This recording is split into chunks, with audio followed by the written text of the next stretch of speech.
Guys welcome to my channel bank Nifty masters. ఈ రోజు bank Nifty market update కనుక మనం చూసుకుంటే 55,181 దగ్గర మార్కెట్ అయితే 170 పాయింట్స్ మార్కెట్ అయితే గెయిన్ అయ్యి మార్కెట్ క్లోజ్ అయింది. ఈ రోజు మార్కెట్ అయితే కొంచెం వోల్టైల్ గా బై చేసింది. ఒకే రేంజ్ లో ఒక బిగ్ కన్సల్టేషన్ అయితే జరిగింది. సో ఈ రోజు నేను ఎటువంటి ఎంట్రీ తీసుకోలేదు ఫ్రెండ్స్. ఎందుకంటే ఈ రోజు నేను క్లియర్ గా మన ట్రేడ్ సెటప్ మీద స్టిక్ అయి ఉన్నాం కాబట్టి మన ట్రేడ్ సెటప్ ఏం చెప్పాను, ముందుగా వన్ డే క్యాండిల్ చూస్తే వన్ డే క్యాండిల్ ఈ లెవెల్ ఏదైతే బ్రేక్అవుట్ అవుతుందో అప్పుడు ఎంట్రీ తీసుకుంటాను. ఈ లెవెల్ బ్రేక్అవుట్ అయితే కాల్ ఆప్షన్ తీసుకుంటానని చెప్పాను. బట్ ఈ 2 లెవెల్స్ బ్రేక్‌ఔట్ అవ్వలేదు. మార్కెట్ అయితే ఒక బిగ్ కన్సల్టేషన్ అయితే జరిగింది. సో, కన్సల్టేషన్ జరుగుతున్నప్పుడు మనం ఎంట్రీ తీసుకోం కాబట్టి ఎటువంటి ఎంట్రీ తీసుకోలేదనమాట.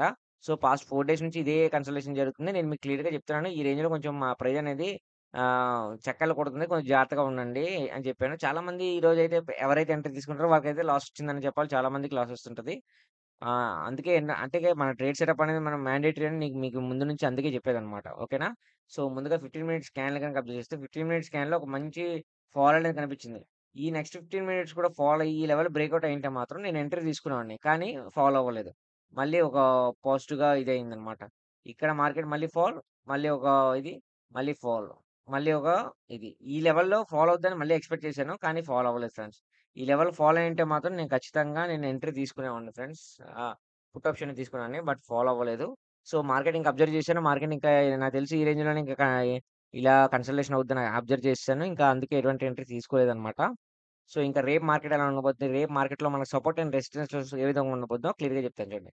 ముందుగా రేపు మార్కెట్ గనుక మీరు అబ్జర్వ్ చేస్తే ఫ్రెండ్స్, రేపు మార్కెట్‌లో అయితే ఒక డామినేషన్ అయితే సెల్లర్స్ దగ్గర నుంచి అయితే ఒక డామినేషన్ అయితే కనిపిస్తుంది ఫ్రెండ్స్. మార్కెట్‌లో అయితే ఫాల్ అయ్యే అవకాశాలు ఎక్కువ కనిపిస్తుంది. రేపు గనుక ఫాలో అయితే మాత్రం ఈ లెవెల్స్ బ్రేక్‌ఔట్ అయితేనే మళ్ళీ ఎంట్రీ తీసుకోండి. ఈ లెవెల్స్ అయితే కీ లెవెల్స్ కింద పెట్టుకోండి రేపు. సో, ఈ లెవెల్ బ్రేక్‌ఔట్ అయితే మాత్రం మీరు పుట్ ఆప్షన్ ప్లాన్ చేసుకోండి. ఫస్ట్ 15 మినిట్స్ క్యాండిల్ గనుక ఒక బ్రేక్ అయ్యి క్లోజ్ అయితే మాత్రం మీరు పుట్ ఆప్షన్‌ని ప్లాన్ చేసుకొని క్లోజ్ అయినా అక్కడ నుంచి రిజెక్షన్ అయినా సరే మీరు ఎంట్రీ తీసుకోండి. ఎందుకంటే బ్రేక్‌ఔట్ అయితే చాలు మనకు ఎంట్రీ అనేది మనకు పర్ఫెక్ట్‌గా ఉంటదనమాట. ఓకేనా? మీరు నెక్స్ట్ 15 మినిట్స్ కూడా మీరు క్యాప్చర్ చేసుకోవచ్చు. జాగ్రత్తగా ట్రేడ్ చేసుకోండి. ఓకేనా? అలాగని ఎక్కువ పాయింట్స్ పెట్టుకోవద్దు. జస్ట్ మినిమల్ పాయింట్స్‌తోనే పెట్టుకోండి.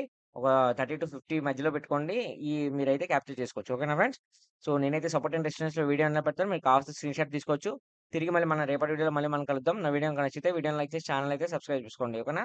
Thanks for watching.